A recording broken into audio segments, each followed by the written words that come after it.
Graças a Deus. Vamos abrir as nossas Bíblias no Evangelho segundo João. Hoje, do versículo 19 ao versículo 27. Evangelho segundo João, capítulo 1, versículos 19 ao versículo 27. Enquanto você abre a sua Bíblia, veja que experiência amadurecedora para a nossa igreja em observarmos que durante um mês, hoje completa um mês de sermão expositivo em nossa igreja. Em um mês foram pregados 27 versículos apenas. Em um mês, pregamos na sequência 27 versículos. Imagina o livro inteiro de João. Se em um mês caminhamos por 27 versículos. Eu faço essa observação porque é uma grande discrepância quando nos deparamos com pessoas que não sabem o que pregar. Não sabem o que pregar. Aí vai a um encontro, vai a um retiro espiritual, vai a um congresso para receber mensagem de Deus para pregar. É interessante isso, porque se você se dispõe a pregar na Bíblia Sagrada, você prega um mês inteiro e ainda está em 27 versículos. Eu estava conversando com o Lucas em casa. A nossa pretensão são 2 livros na sequência, 1 João e Romanos. Escreva o que eu estou lhe dizendo. Nós devemos demorar aproximadamente 5 anos para isso. Escreva o que eu estou lhe dizendo. Para pregarmos o Evangelho de João, versículo a versículo. Depois a Epístola aos Romanos, que é o coração doutrinário do Novo Testamento, versículo a versículo.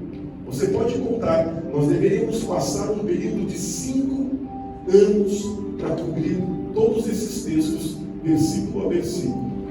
E eu fico imaginando, como pode não ter mensagem para pregar na igreja? Eu vou morrer nessa igreja, eu não vou conseguir pregar os 27 livros do Novo Testamento. Você também pode escrever. Eu vou morrer nessa igreja, e eu não vou ter conseguido pregar a vocês 27 livros do Novo Testamento. Então nós vemos que há uma grande aridez, há uma grande sequidão espiritual, quando diante de um material tão rico, uma fonte inesgotável de sabedoria, que é a Bíblia Sagrada, líderes precisam ir a retiros espirituais, a congressos, a encontro de líderes, para receber a mensagem para pregar na igreja local. Se nos dispormos simplesmente a pregar a Bíblia, acontece o que vai acontecer comigo. Você morre e não prega sequer o Novo Testamento, porque a Bíblia Sagrada é uma fonte inesgotável de sabedoria, de palavra de Deus. Amém? Vamos ler então João 28 versículos 19 a 28. Diz assim: Esse foi o testemunho de João, quando os judeus de Jerusalém enviaram sacerdotes e levitas para lhe perguntarem quem era. Ele confessou e não negou, declarou abertamente: não sou o Cristo. Perguntaram-lhe: então, quem é você? é Elias? Ele disse: não sou. É o profeta? Ele respondeu: não. Finalmente perguntaram: quem é você? Dê-nos uma resposta para que levemos àqueles que nos enviaram. Que diz você acerca de si próprio? João respondeu com as palavras do profeta Isaías: eu sou a voz do que clama no deserto. Façam um caminho reto para o Senhor. Alguns fariseus que tinham sido enviados interrogaram-no. Então por que você batiza se não é o Cristo? Nem Elias, nem o profeta? Respondeu João: eu batizo com água para que entre vocês, mas entre vocês está alguém que vocês não conhecem. Ele é aquele que vem depois de mim, cujas correias das sandálias não sou digno de desamarrar. Tudo isso aconteceu em Betânia, do outro lado do Jordão, onde João estava batizando. Pois bem, no sermão de hoje, iremos abordar a pessoa de João Batista. Qual a sua importância para que a Bíblia reservasse o seu testemunho como convalidador do ministério de Jesus. É esta a intenção de João que escreve este evangelho. Lançar mão do testemunho de João Batista. E vamos entender o porquê desta importância. Porque João Batista é invocado como uma testemunha do Cristo. E em seu testemunho, compreendê-lo, e do seu testemunho, absorvermos lições práticas para a nossa fé cristã. Começando, portanto, com algumas considerações sobre quem é João Batista. Qual é a sua importância? Qual é a sua ligação com Jesus? João Batista, conforme a narrativa que temos em Lucas, e eu quero que você abra comigo a sua Bíblia, Lucas capítulo 1, versículo 5 ao versículo 7. Aqui temos algumas informações importantes sobre quem era João Batista e qual era o seu relacionamento com Jesus, que levou o apóstolo João a lançar mão do seu testemunho como um testemunho convalidador do ministério de Jesus Cristo. Abra então comigo a sua Bíblia, Evangelho de Lucas, capítulo 1, a partir do versículo 5. Eu vou lendo e fazendo simultaneamente as explicações, pausando a leitura. Diz assim: nos dias de Herodes, rei da Judéia, houve um sacerdote chamado Zacarias. Não é o profeta Zacarias. O profeta Zacarias viveu 400 anos antes deste Zacarias. Este é um sacerdote chamado Zacarias.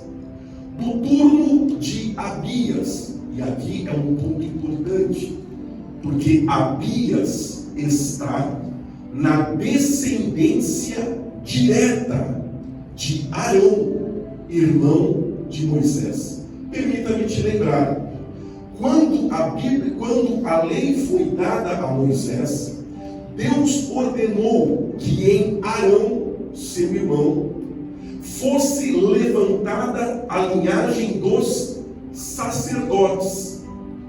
Portanto, Nadab, Abiú, os seus filhos Eleazar, passam a ser Finéias, passam a ser os primeiros sacerdotes de Israel.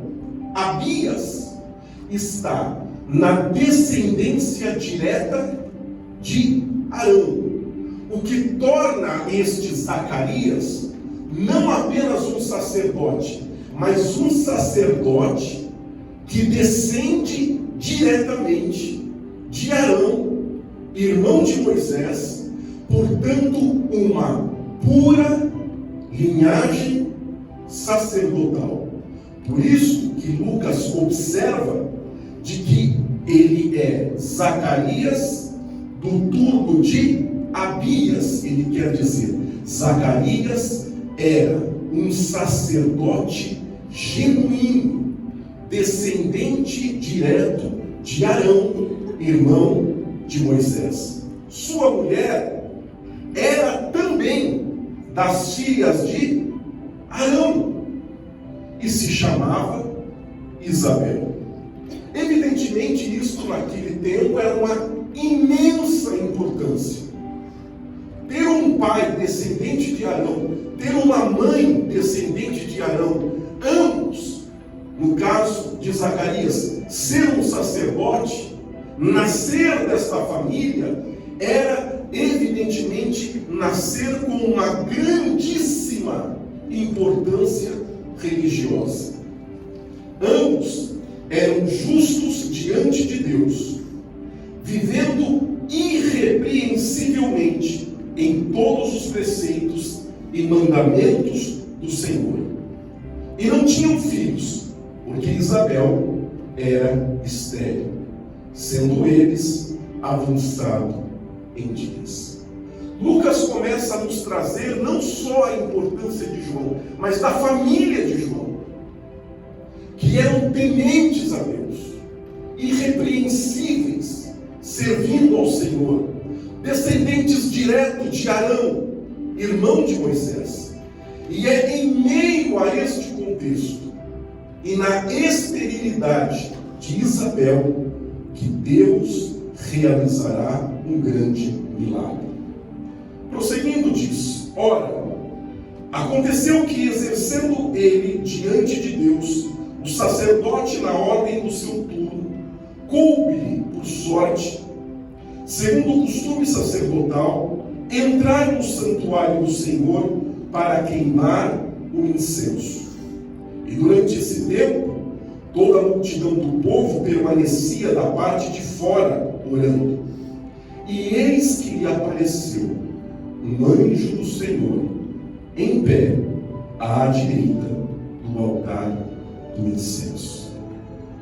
O altar do incenso, fizemos até uma pregação aqui em dezembro, no livro do Apocalipse, sobre a importância do altar do incenso, que também na visão de João está reproduzido no céu. Quando João escreve Apocalipse 5 e 6, ele diz que diante do trono de Deus há um altar de incenso. O altar do templo é uma reprodução desta realidade do céu. O altar do templo está no interior. Todos nós sabemos que o templo judeu não era um local como uma igreja, não se entra no templo, não se cultua dentro do templo. O templo de Salomão, portanto, não recebe pessoas. O templo de Salomão nunca foi um local público para a entrada de pessoas. As pessoas cultuavam a Deus na parte externa, seja no pátio dos gentios, seja no pátio das mulheres, seja no pátio dos sacerdotes. Ele nunca foi um local aberto ao público. Os únicos que podiam entrar no templo eram os sacerdotes.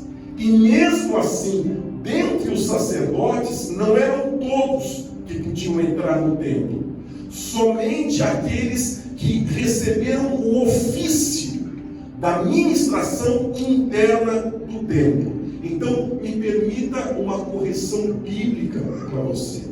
Se você pensava que o templo de Salomão era igual a uma igreja, em que o povo entrava para cultuar, isto não é verdade.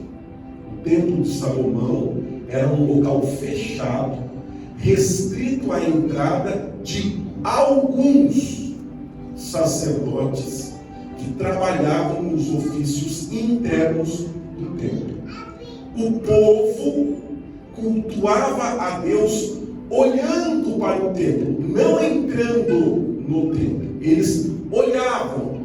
E aí haviam 3 pátios que eram por questões de descendência, por questões de serem ou não judeus. O pátio dos gentios, um pátio público, que qualquer pessoa poderia ir, o pátio das mulheres, onde judeus, homens e somente mulheres judias podiam entrar, e o pátio dos sacerdotes, reservado apenas para os homens judeus que ali poderiam estar.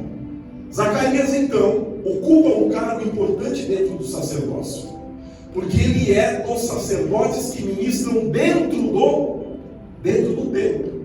Há um grande privilégio no trabalho de Zacarias.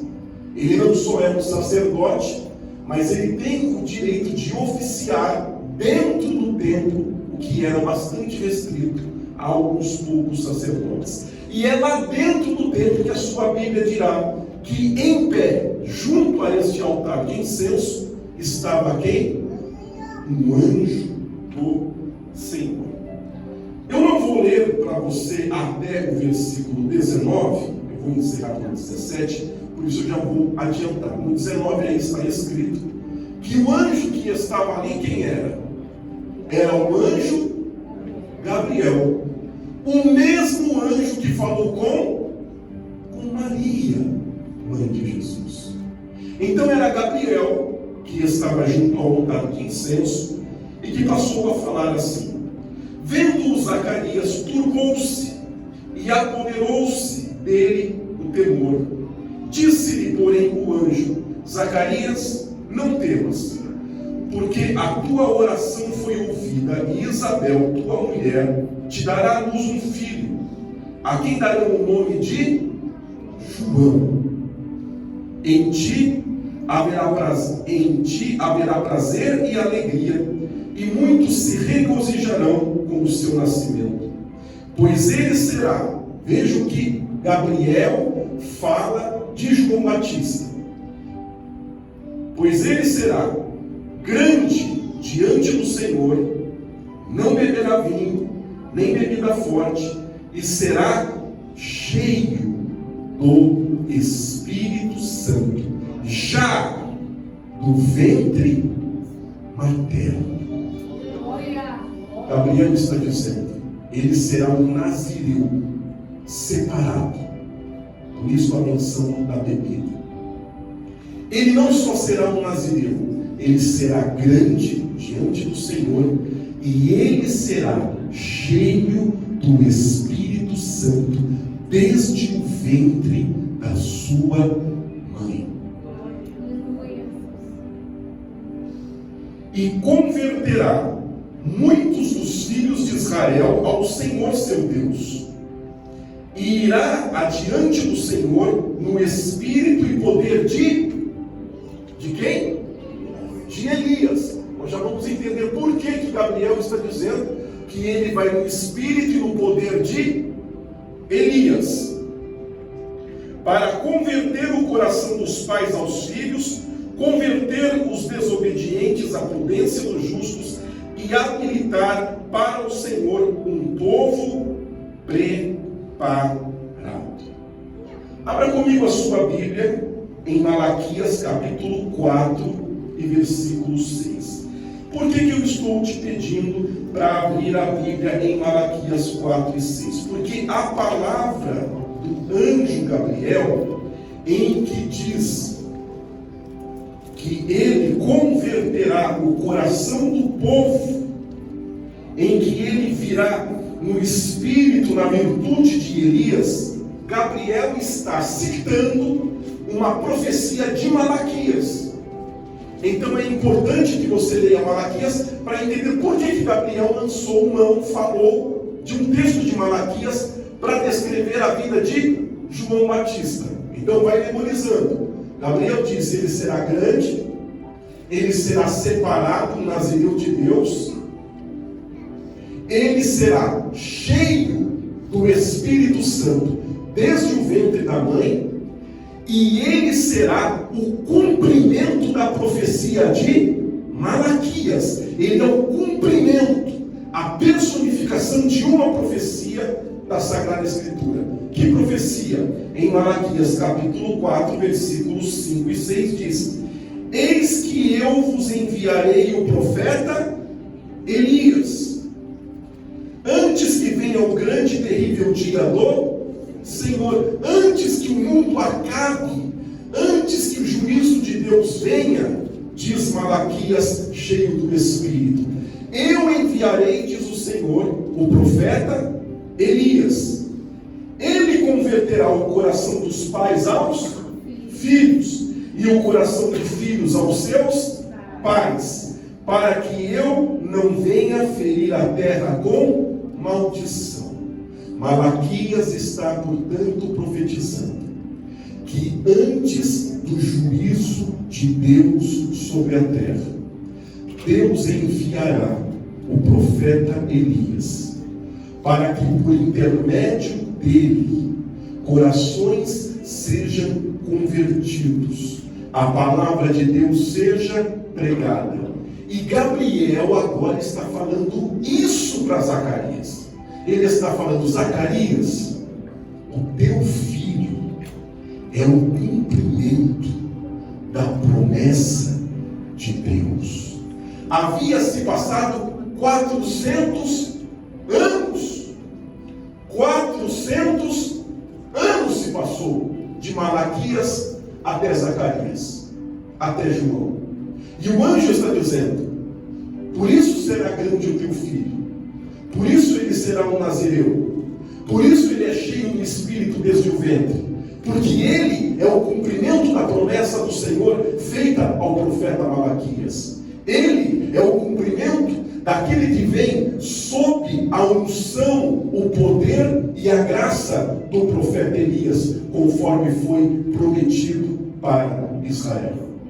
Perceba, portanto, que João Batista não é um profeta qualquer. Ele é alguém escolhido por Deus. Ele é alguém eleito desde o ventre, já é cheio do Espírito Santo. Você entende? João Batista não passa pelo processo de conversão, de iluminação. Ele já é iluminado desde o ventre da mãe. Ele já foi tomado pelo Espírito Santo desde o ventre da mãe. E que João Batista te faça então pensar e pensar, principalmente se temos um posicionamento de que somos nós que escolhemos Jesus e somos nós que vamos ao encontro de Jesus. Veja que isso não se cumpre em João Batista.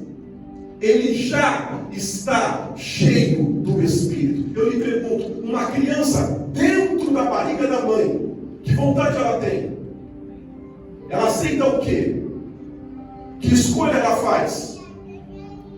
Mas se a tua posição é que nós escolhemos a Deus, temos um problema bíblico, e grave. Porque João Batista não escolhe, João Batista é escolhido. Ele é escolhido. Seu estado de inconsciência, uma criança intrauterina, mas que já está profetizado antes que nasça quem ele é, o que ele fará. Ou irmão, não é isso que está escrito na sua Bíblia. Antes dele nascer, o anjo já está dizendo: ele será grande, ele será nazireu, ele será cheio do Espírito, ele será o cumprimento da profecia de Malaquias. Ou não é isso, irmão? Pelo amor de Deus, porque eu estou lendo, estou entendendo isso. É isso ou não que está escrito na Bíblia? Diga para mim, sim ou não? Sim. É o que está escrito na Bíblia. Eu sei que a gente ouve coisas diferentes. Você vive num mundo em que você é o centro de tudo. Você escolhe, você aceita, você vai a Deus, você não vai a Deus. Tudo é você, não é Deus. Tudo está centralizado na sua vontade. Só que me desculpe, isto não é uma verdade bíblica.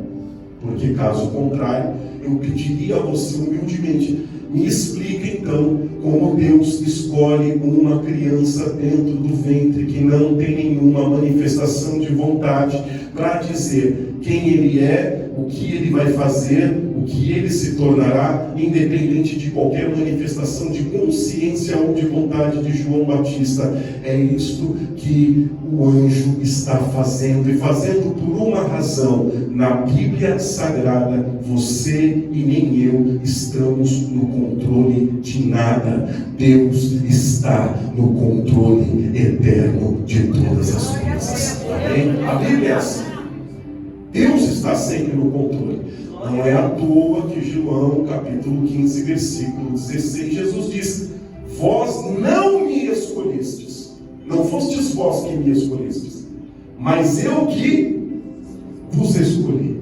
Não fostes vós, mas eu que vos escolhi. E temos um problema bíblico, porque a gente vive num contexto religioso em que a gente escolhe a Deus. Não é perguntado em muitas igrejas assim: quem quer aceitar isso? Porque quem escolhe?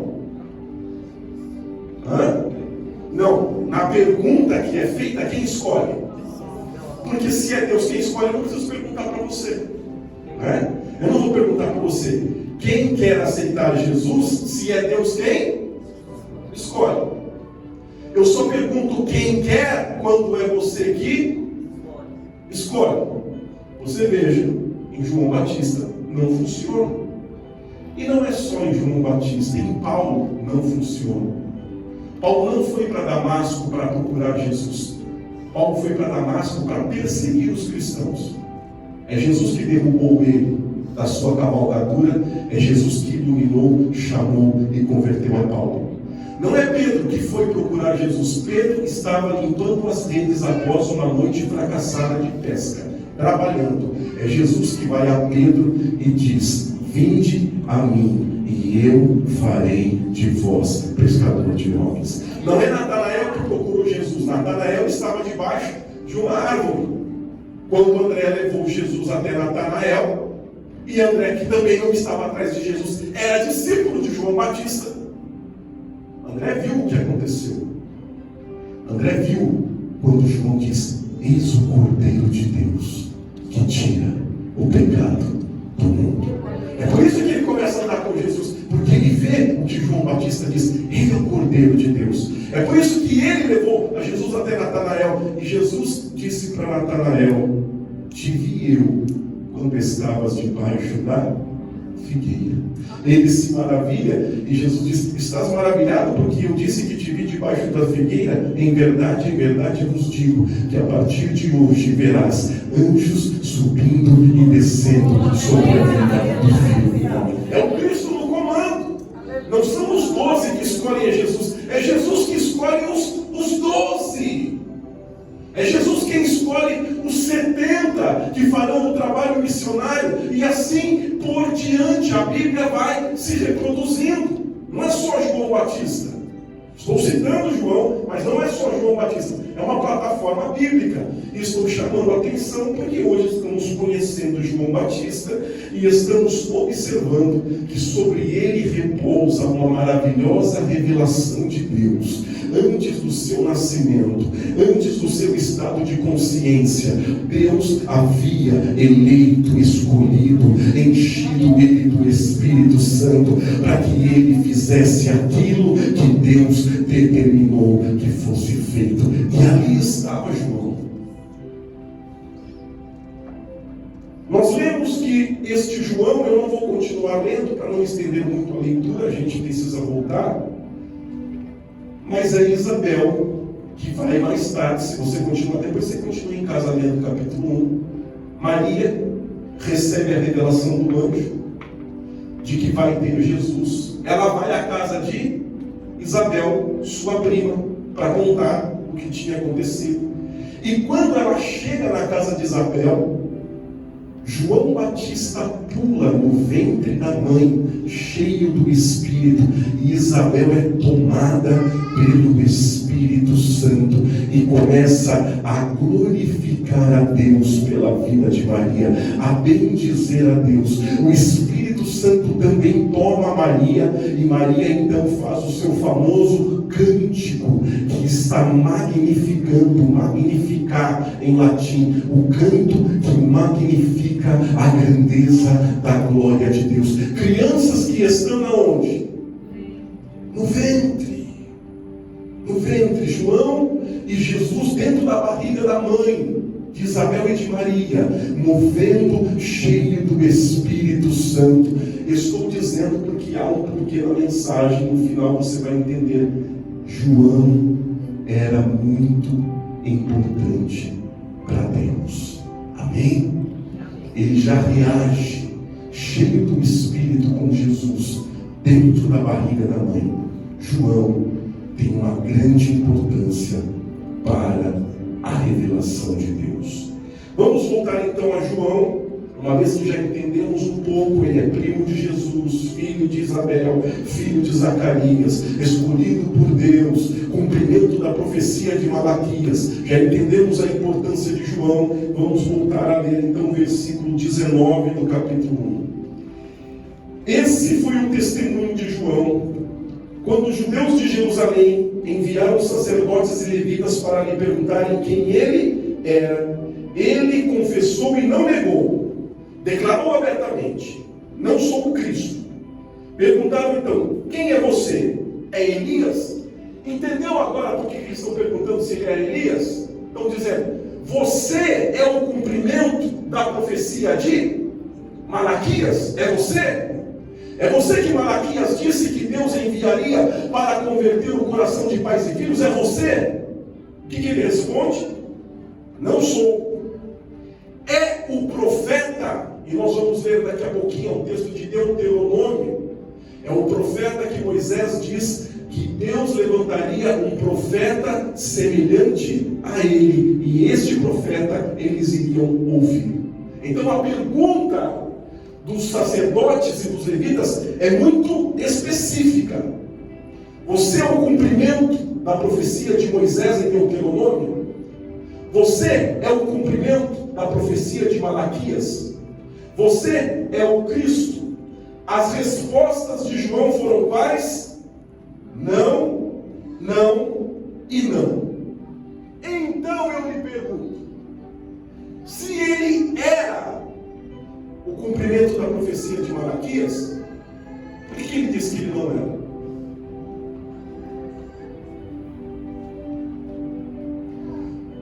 Esses homens não são homens comuns. Eles não estão ali por acaso. Eu vou explicar melhor quando falar sobre os fariseus quem eles eram. Eles não estavam ali por curiosidade. Eles estavam ali com o poder de fiscalização religiosa para prender João. Se em João fosse encontrado alguma heresia. Eles não estão curiosos. Eles não estão dispostos a se converter a João, ou ao que João prega. Eles vêm de Jerusalém do mesmo jeito que Paulo ia para Damasco, com autoridade para prender, caso encontrasse nas palavras de João alguma heresia. O que eles estão buscando em João é: quem te deu autoridade para fazer o que você está fazendo? Pregando, batizando pessoas, chamando pessoas ao arrependimento. A negativa de João não é contra a quem ele era. A negativa de João era a pergunta deles. O que João estava dizendo é: eu estou aqui não porque eu seja alguém. Eu estou aqui pela graça e misericórdia de Deus. Amém? Por isso João fala: não, eu não sou ninguém, eu não sou Cristo, eu não sou Elias, eu não sou profeta, eu não sou ninguém. Porque o que me faz estar aqui é a graça e a misericórdia de Deus. E daqui a pouco nós vamos entender onde o profeta João levará, a intensidade que João levará esta submissão e consciência plena de que Deus está no centro de todas as coisas. Entenda, portanto, a negativa de João como uma negativa a eles que buscavam legitimidade sobre o que ele fazia. E por isso ele dizia: eu não sou absolutamente ninguém, mas tudo que em mim se opera pela graça de Deus. Por isso que eu sou um ninguém que prega, um ninguém que batiza, um ninguém que conduz os homens para o arrependimento. Eu quero fazer uma pausa e uma observação prática. Há uma grande lição nesta negativa de João para nós hoje. João se considerava, como disse a você, não sou Cristo, não sou Elias, não sou profeta, não sou o quê? Nada. Eu não sou ninguém. Isto nos ensina de que um homem grande diante do Senhor, palavras do anjo Gabriel, nasceu separado por Deus, cheio do Espírito desde o ventre, cumprimento da profecia de Malaquias, porque Gabriel vai citar o texto de Malaquias. É alguém que serve a Deus, se sentindo um ninguém, sabendo que toda glória pertence a Deus. A pergunta que eu faço é: quem nós pensamos que somos? Na sua relação com Deus, quem você pensa que é? Ou quem eu penso que sou? Quantas vezes afrontamos a Deus na nossa oração, lançando diante dele a nossa justiça e dizendo: Deus, o Senhor permite que isso se faça comigo? Olha as minhas orações, olha os meus sacrifícios, olha a minha fidelidade. Deus te convida hoje, como convida também a mim, a aprender como age uma pessoa cheia do Espírito Santo. Uma pessoa cheia do Espírito Santo é aquele que sabe que não é ninguém, que toda a glória e louvor pertence a Deus. Isso é um alerta para mim e para você, porque se nós pensamos que somos alguém na igreja onde estamos, saiba, estamos vazios do Espírito Santo. Se nós batemos no peito por aquilo que fazemos, contribuímos, ajudamos a igreja, Deus está lhe dizendo, se você pensa assim, você está vazio. Vazio. Você segue o caminho contrário do reino. O caminho do reino é aquele que de fato está cheio do Espírito, sente-se diminuir e desaparecer diante da grandeza, da glória de Deus. Sabe o dia que você estará cheio do Espírito Santo? É o dia que você entrar por aquela porta e dizer: eu não sou nem profeta, nem Elias, nem Cristo. Tudo é a graça, a misericórdia e a bondade de Deus. Ora, se pelo fruto conhecereis a árvore, Mateus 7, se não pode uma má árvore dar bom fruto e uma boa árvore dar mau fruto, se assim é, a minha altivez e a tua altivez denuncia a mim e a você quem você é. Vou repetir para você, caso não tenha ficado claro. Se é Mateus 7 verdade, pelo fruto conhecereis a árvore, de que não pode uma boa árvore dar mau fruto e uma má árvore dar bom fruto, a minha altivez e a tua altivez no trato com os seus irmãos, no trato do convívio com a igreja, na forma em que você serve a Deus, denuncia a mim o vazio da alma, a sequidão e a esterilidade do Espírito Santo no coração.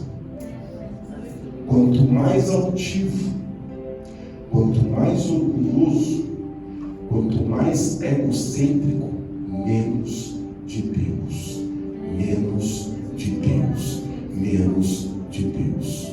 Pode tocar bonito, cantar bonito, falar bonito, pregar bonito, seco, seco.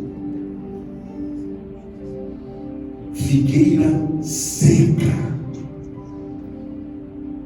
Se autopromove, sente-se melhor, exige tratamento diferenciado, alma seca de Deus. Porque vem a Bíblia para me dizer: João Adriano era grande diante do Senhor. João Adriano era nazireu, separado por Deus. João Adriano era cheio do Espírito desde o ventre. E João diz: não sou Cristo, não sou profeta, não sou Elias, sou ninguém. Porque ninguém é o sentimento de todo aquele que vive a grandeza da glória de Deus. Amém? Você pode glorificar e bendizer o nome do Senhor. Então, irmão, pensa bem quem você segue no Facebook. Pensa bem nisso. Pensa bem em quem você segue no Instagram, a música que você ouve, a pregação que você ouve. Pensa bem nisso. Se não for feito por ninguém, é porque o coração está seco. A alma está ressequida. Porque pelo fruto podemos conhecer a árvore. Muito bem, versículo 26. Resposta agora de João. Aliás, perdão, antes do versículo 26, deixa eu só fazer mais uma observaçãozinha. Falei do que o anjo Gabriel falou dele. Amém? Agora deixa eu ler para você, fiz uma menção no culto passado, mas para quem não estava, deixa eu falar para você o que Jesus falou dele. Então o anjo Gabriel tinha dito que ele era grande nazireu de Deus, cheio do Espírito desde o ventre, cumprimento da profecia de Malaquias. Agora abra comigo a sua Bíblia em Lucas 7, 26 e 28 e me permita ler para você o que Jesus falou dele. Essa é a declaração de Jesus, o Deus encarnado, o Logos de Deus, a palavra eterna de Deus, que estava desde o princípio, sobre o qual tudo foi feito e sem ele nada do que foi feito se fez. Veja o que Deus diz de João Batista. Lucas 7, 26 e 28. Afinal, o que foram ver? Um profeta? Jesus está fazendo alusão a esses homens que foram atrás de João. Sim, eu lhes digo, e mais que profeta, este é aquele a respeito de quem está escrito: enviarei o meu mensageiro à tua frente, ele preparará o teu caminho diante de ti.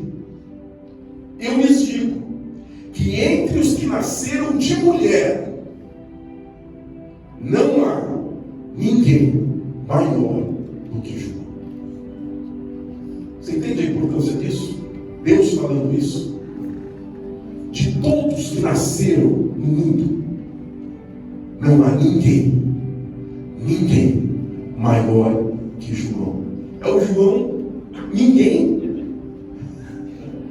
que dizia que não era profeta, que dizia que não era Elias, que dizia que não era o Cristo. E o próprio Cristo dizendo: não há no mundo ninguém maior do que Ele. Ninguém maior do que Ele. Por isso eu estou lhe dizendo qual é o caminho, a direção que segue aquele que é cheio do Espírito Santo. O próprio Jesus está dizendo: Ele é mais do que um profeta. Não há ninguém maior do que Ele sobre a terra. E João é aquele que se sente nada diante da grandeza e da glória de Deus. E isso nos ensina muito como discípulos de Jesus. Isso deve nos ensinar muito. Se nós pensamos que precisamos de um tratamento diferenciado na nossa igreja, Deus está falando hoje com você. É a falta do Espírito que causa isso. É a falta do Espírito Santo que causa isso. Porque pessoas cheias do Espírito se esvaem diante da glória e da grandeza de Deus. Muito bem. Versículo 22 diz assim, João 1:22, prosseguindo. Finalmente perguntaram: quem é você? Demos uma resposta para que levemos àqueles que nos enviaram. Que diz você acerca de si próprio? Volto a dizer, isso não é uma curiosidade, agora estão pressionando João. É como dizer, para de conversa e responda: quem é você? Volto a lhe repetir, eles não estão ali porque querem se converter e nem estão curiosos. Eles estão ali fiscalizando o que João está falando, e eles têm poder de levá-lo preso e levá-lo ao sinédrio para que seja condenado. E eles pressionam agora João e diz você o que você diz acerca de você mesmo? Quem é você? Nos dê uma resposta. Resposta de João. João respondeu com as palavras do profeta Isaías: eu sou a voz do que clama no deserto, faça um caminho reto para o Senhor. Talvez você não tenha percebido, mas no texto que nós lemos de Lucas 7, Jesus também descreve João com o mesmo texto de Isaías 40. João se autodescreve com o texto de Isaías 40. O que diz Isaías 40? Mais uma profecia do Senhor, que enviaria o seu profeta para iluminar o caminho, para que Cristo viesse e o Senhor fosse glorificado. Amém? Há uma passagem bem conhecida, a gente sempre cita, né? Diz que todas as palavras, todos os pensamentos se esvaem, mas a palavra do Senhor permanece para sempre. Esse é um versículo de Isaías 40. Isaías está profetizando ao povo, dizendo que o tempo de Deus estava próximo, que Deus enviaria uma voz que iria clamar no deserto, que iria mostrar a direção, e depois ele passa a falar de Jesus como pastor, como Cristo, como restaurador, que vem para restaurar Israel. A resposta de João é: eu sou o cumprimento, não só de Malaquias, eu sou também o cumprimento da profecia de Isaías. Lucas 7, quando Jesus citou João, diz: ele é também o cumprimento de Isaías. Por isso que Jesus cita as palavras que estão em Isaías no capítulo 40. Por que eu estou lhe dizendo tudo isso? Versículo 24. Alguns fariseus tinham sido enviados. Interrogavam-no, então, por que você batiza, se não é o Cristo, nem Elias e nem profeta? Eles estão começando uma discussão com João Batista. Eles estão agora levando para um outro lado. Diz aqui o versículo 24: alguns fariseus tinham sido enviados.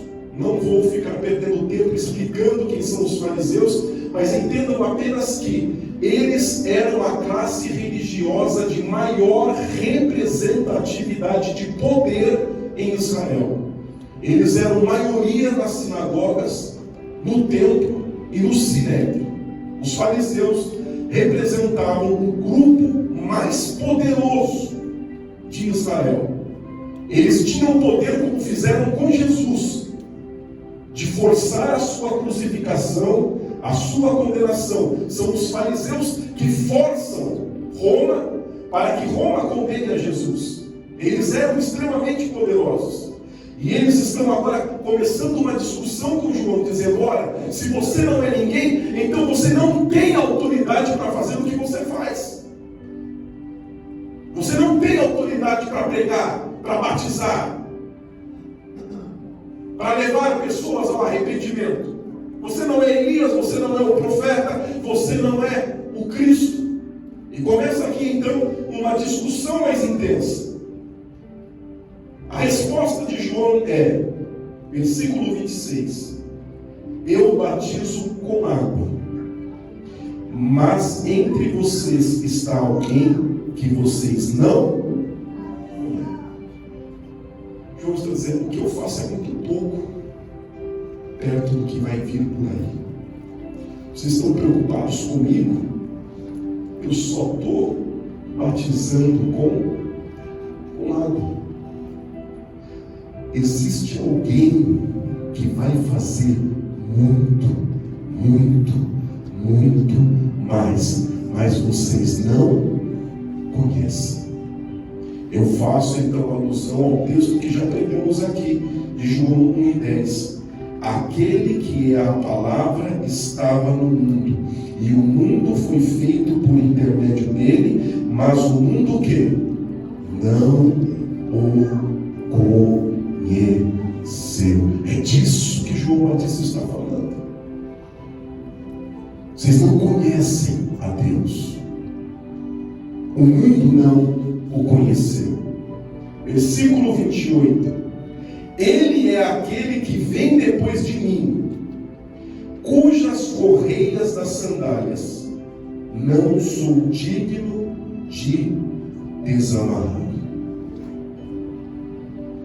João é grande, nazireu, cheio do Espírito desde o ventre, converte o coração de pais e filhos conforme a profecia de Malaquias. É a voz de Deus que clama em meio ao deserto de Isaías 40.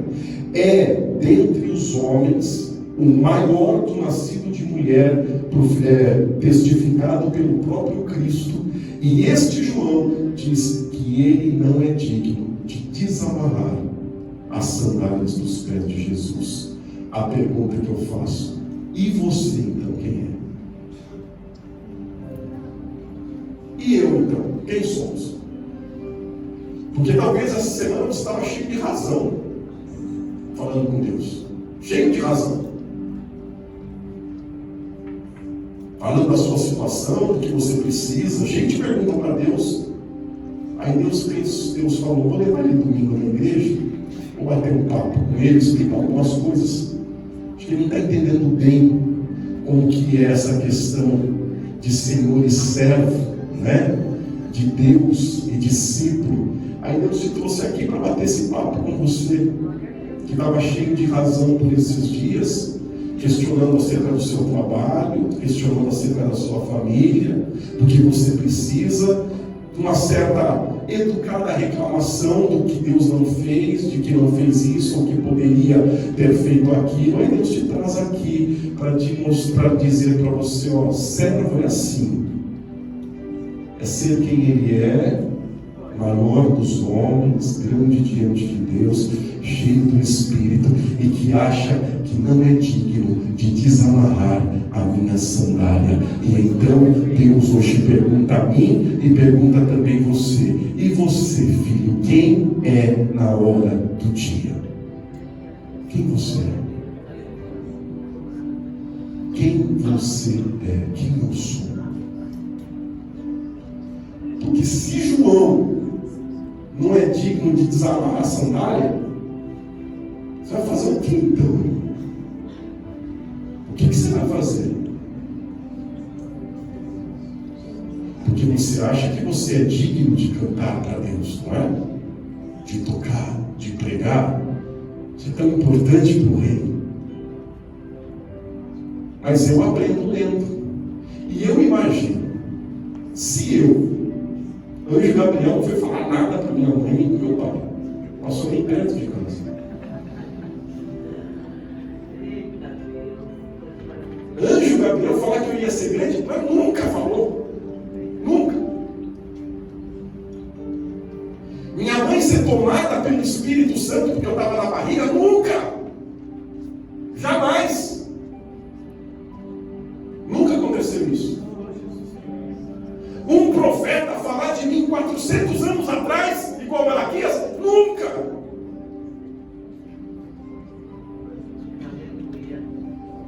Ser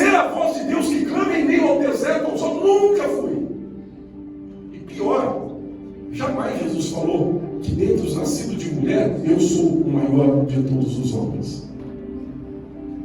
Então quem eu sou, irmão? O que a gente está fazendo aqui? Eu te pergunto, o que a gente está fazendo aqui? O que a gente está aprendendo na igreja? Porque é só você entrar no YouTube e colocar lá a campanha dos revoltados. Deus do céu, que mundo é esse? É só você colocar lá no Google a campanha dos revoltados.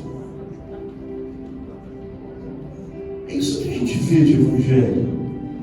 Só que, pelo amor de Deus, precisa de um pingo de lucidez em meio a essa loucura que é a igreja evangélica brasileira. Um pingo de sanidade ao que é essa maluquice de igreja evangélica no Brasil,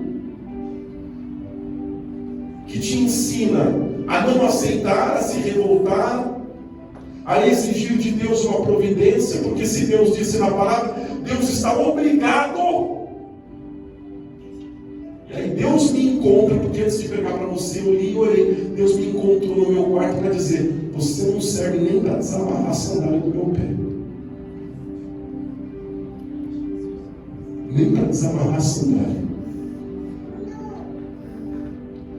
Mas é assim, irmão, que age quem está cheio do Espírito Santo. O Espírito Santo nos leva a ser servo de Deus, a amá-lo, a quebrantar-se, a derramar-se no altar do Espírito Santo. Nos leva a um estado de humildade. Não é à toa que em Gálatas 5:22, entre as manifestações do fruto do Espírito está uma coisa chamada mansidão.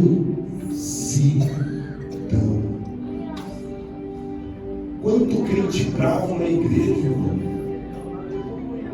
Então eu não canto, então eu não toco, então eu não prego, então eu não faço. Irmão, vou falar carinhosamente, você não serve nem para desamarrar a sandália do pé.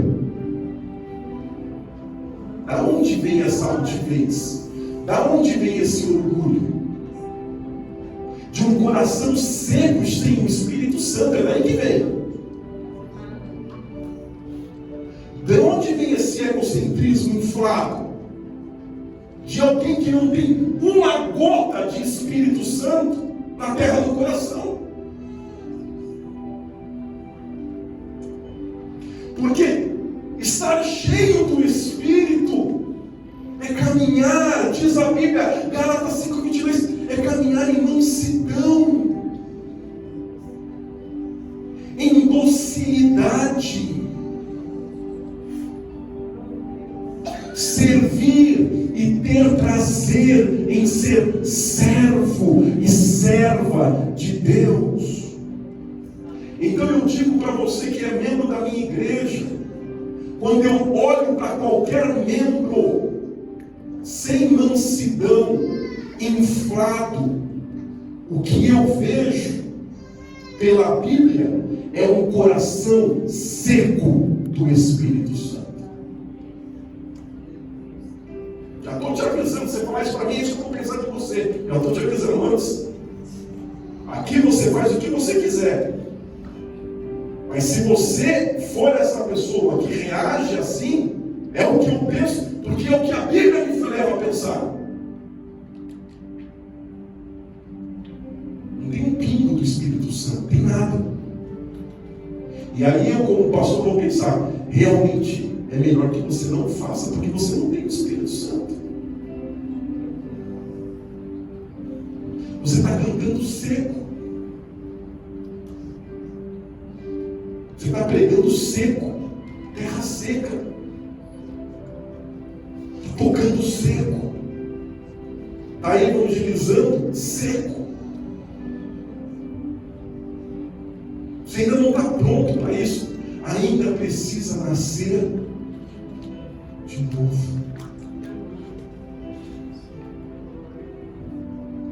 Porque quando estamos cheios do Espírito, o coração é conduzido em humildade, em docilidade, em mansidão, temperança, em amor, do jeito de João, sendo quem era, tendo tudo o que tinha, e diz aos homens: eu não sou digno de desamarrar as sandálias dos seus pés.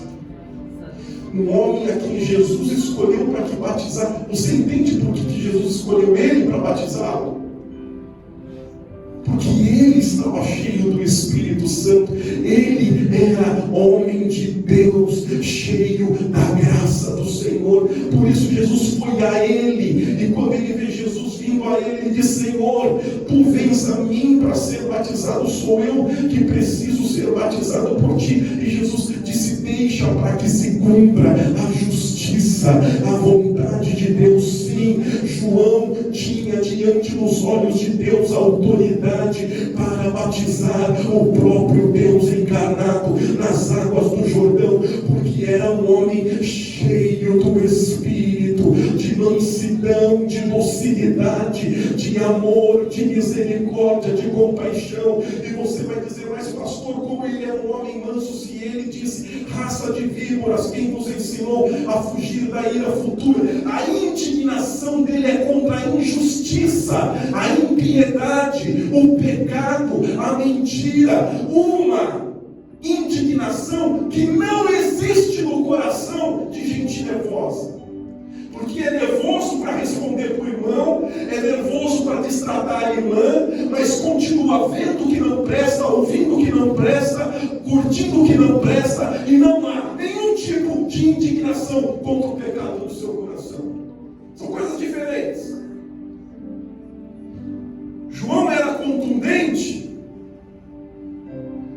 João era, de certa forma, agressivo em suas palavras contra a indignação do pecado, contra a mentira, contra aqueles que manipulam o Evangelho, que maculam a fé. Essa é uma indignação que não existe no coração de muita gente, que, volta a dizer, é bravo no trato com os irmãos, é agressivo no trato com os irmãos, mas pega o Facebook dele, pega o Instagram dele e vê o que ele ouve, o que segue e o que ele curte. Indignação nenhuma. Estamos falando de coisas diferentes. A indignação de João é contra a maldade do mundo, mas no trato da vida é a mansidão, a humildade, a graça do Cristo que opera sobre a vida dele. E o que Deus fala hoje ao meu coração é que eu preciso aprender primeiro o meu lugar no reino dos céus. E o meu lugar no reino, irmão, é atrás de João Batista. Amém? Se João Batista está aqui, eu fico atrás dele e vou na dele, se ele não é digno de desatar as sandálias dos pés, eu menos ainda.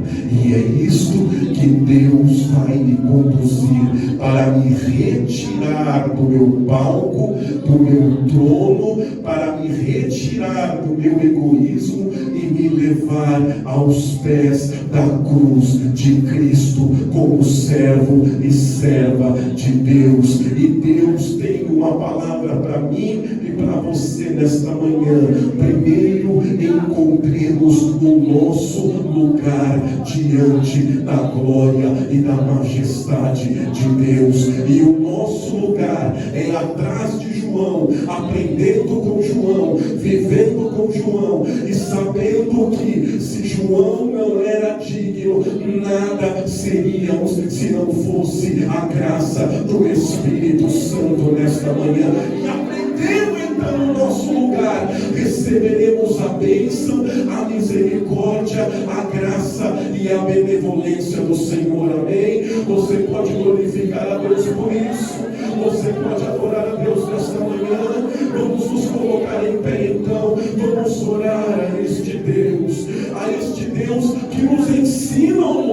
lugar, que nos fala nesta manhã. Olha para João Batista e aprende com ele, aprende o que é servir a Deus, aprende o que é amar a Deus, aprende o que é caminhar debaixo da Cristo. Olha para João Batista primeiro, aprenda com ele, veja o que ele diz, e agora traz para a tua vida, para a tua casa, para a tua família. Talvez a resposta de Deus para muitas pessoas seja: primeiro encontra o teu lugar diante da glória de Deus. E o meu lugar hoje é o meu lugar de mansidão, de humildade aos pés da cruz, de pedido de misericórdia, de graça do Espírito Santo derramada, para que a minha vida seja amparada pela bondade do Senhor, de que eu não sou digno nem de desamarrar as correias da sua sandália, mas Ele me amou por sua infinita graça, e eu dou a Ele nesta manhã o meu louvor, a minha adoração, a minha sincera devoção e a minha gratidão a este Deus Todo-Poderoso. Feche comigo os teus olhos agora. Nós vamos orar a Deus neste momento. Faça a tua oração, mas lembra-te disso. Ora atrás de João. Ora atrás de João. Diga: Deus, eu não tenho. Deus, eu não posso, eu não sou digno, mas me visita com a tua graça nesta manhã. Enche o teu Espírito Santo nesta manhã. Derrama sobre a minha vida os teus dons e os teus sinais. Converte a ti o meu coração, dá-me discernimento, me faz nascer de novo, Senhor. Faz-me cheio do teu Espírito, trazendo mansidão e obediência à minha alma, trazendo a alegria da tua adoração, do teu louvor. Não me deixa como uma terra seca, não me deixa como um campo ressequido, mas faz-me cheio, cheio, cheio, cheio do teu Espírito, e me conduz pela humildade da tua palavra, pela mansidão do teu Evangelho, daqueles que não são dignos, mas que foram escolhidos, abraçados, recebidos, que foram por ti chamados e que aqui estão para te adorar, para te exaltar e para glorificar o teu nome. Ensina-me o caminho da servidão, Senhor.